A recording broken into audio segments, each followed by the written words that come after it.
Bonjour et bienvenue. Alors, on a pas mal de notes devant nous, des recherches sur la cybersécurité.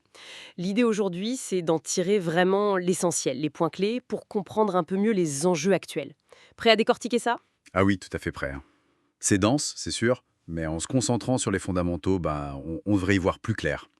Par où on attaque? Le fameux modèle CIA, peut-être? Ça revenait souvent? Exactement, j'allais le dire. Le trio confidentialité, intégrité, disponibilité. Concrètement, ça représente quoi? Ben, c'est vraiment le socle. Confidentialité, c'est simple. S'assurer que l'info reste secrète, que seules les bonnes personnes y accèdent. Les emails, les données bancaires, ce genre de choses. D'accord. Intégrité, ça veut dire que l'information est juste fiable, qu'elle n'a pas été modifiée sans autorisation.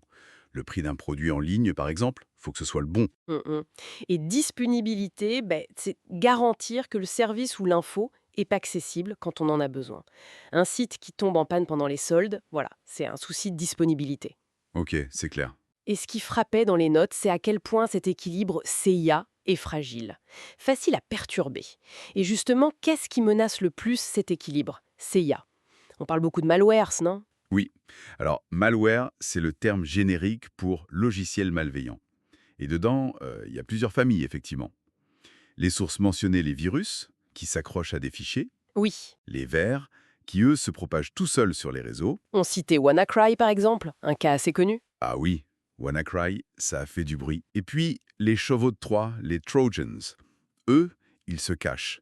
Ils ont l'air inoffensifs, un logiciel normal, mais en fait, ils font autre chose derrière, voler des mots de passe, par exemple. D'accord. Et l'autre menace qui revenait sans cesse, c'est le phishing. Ça, c'est plus psychologique, non? Tout à fait. Le phishing, c'est de la manipulation pure, ce qu'on appelle l'ingénierie sociale. On essaye de tromper la personne.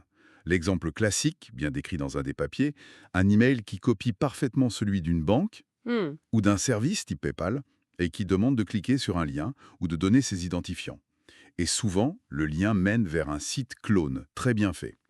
Ça joue sur la confiance, l'urgence. C'est redoutable. Et pour se défendre, ou même pour attaquer d'ailleurs, comment on fait pour voir un système, un réseau? Un des documents techniques parlait beaucoup de Nmap. Ah, Nmap. Oui, c'est un peu le couteau suisse pour ça. Ça permet de scanner un réseau, de voir quelles machines sont connectées, quels services tournent dessus, quels ports sont ouverts. Indispensable pour les attaquants, mais aussi pour les défenseurs, pour savoir où sont leurs propres failles. D'accord. Et pour protéger les communications, le chiffrement est central, j'imagine. Ah oui, crucial.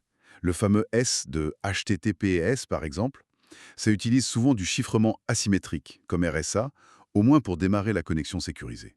C'est ce qui rend la communication illisible sans la bonne clé. Et pour être sûr que c'est bien la bonne personne qui se connecte, là, les sources insistaient beaucoup sur l'authentification multifacteur, le MFA. Oui, MFA, c'est devenu quasiment la norme. Et c'est une bonne chose. Combiner quelque chose qu'on sait, comme un mot de passe, avec quelque chose qu'on possède, genre un code reçu sur son téléphone. Ou une empreinte digitale, ce genre de choses. Exactement. Ça rend l'usurpation d'identité beaucoup plus compliquée, même si le mot de passe a été volé. Très bien. Alors, côté défense, quelles sont les grandes stratégies qui ressortaient? Deux principes m'ont marqué. Oui, il y avait d'abord la défense en profondeur. L'idée, c'est de ne pas mettre tous ses œufs dans le même panier. On superpose les couches de sécurité, un pare-feu, un antivirus, des systèmes de détection, la formation des gens aussi. Ok, plusieurs barrières. Voilà. Et l'autre principe clé, c'est le moindre privilège. Ça veut dire qu'un utilisateur ou même un programme ne devrait avoir accès qu'aux informations et aux ressources strictement nécessaires pour faire son travail. Pas plus. Ça limite les dégâts en cas de problème sur un compte. Exactement. Si un compte est compromis, l'attaquant ne peut pas tout faire. Un cas pratique dans une des études montrait bien l'intérêt.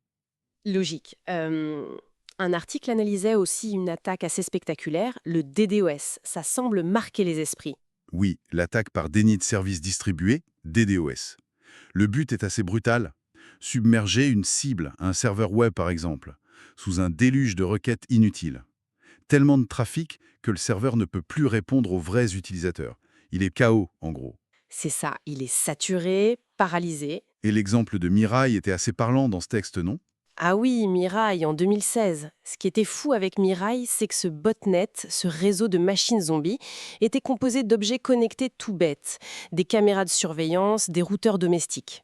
mal sécurisés. Des objets du quotidien, quoi. Voilà. En les piratant en masse, les attaquants ont pu lancer des attaques DDoS gigantesques et mettre à terre des services énormes comme Twitter, Netflix, en ciblant leurs fournisseurs DNS. Ça a vraiment montré la fragilité de tout cet écosystème connecté. Impressionnant. Donc, si on essaye de synthétiser les points saillants de notre discussion, la cybersécurité, ça repose sur cet équilibre fondamental confidentialité, intégrité, disponibilité, le fameux CIA. C'est ça. Cet équilibre est constamment menacé, notamment par les malwares variés et le phishing très malin. Pour comprendre et agir, on a des outils comme Nmap et des techniques essentielles comme le chiffrement et le MFA. Tout à fait. Et pour se défendre, des stratégies comme la défense en profondeur et le moindre privilège sont clés. Les attaques comme le DDoS illustrent bien les risques. Exactement. Et ce qu'il faut peut-être retenir de tout ça, c'est cette espèce de course permanente entre les techniques d'attaque et les méthodes de défense. Ça évolue sans cesse. Avoir quelques notions de base, même sans être un expert, ça devient de plus en plus utile. Oui, c'est certain. Et pour finir, peut-être une petite question pour la route, inspirée par tout ça. Au-delà de la technique, comment ces idées de confidentialité, d'intégrité, de disponibilité, comment est-ce que ça pourrait ou devrait influencer la façon dont chacun gère ses propres informations au quotidien? Voilà, matière à réflexion.